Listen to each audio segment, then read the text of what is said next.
So I'm going to show you how to change the timestamp format in the videos recorded on your Tapo C310.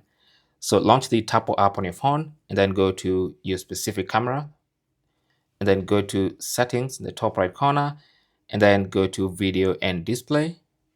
And then you should see the on-screen display info. So you want to tap on that. And this is where you'll see all the information displayed on your screen, whether it's in recorded videos or in the live view.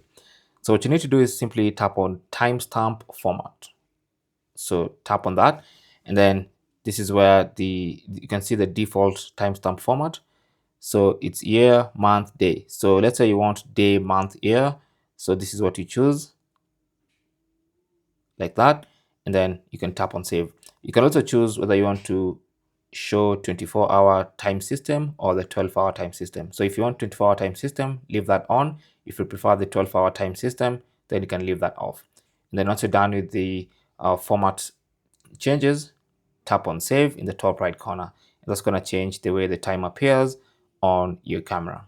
Thanks for watching and good luck.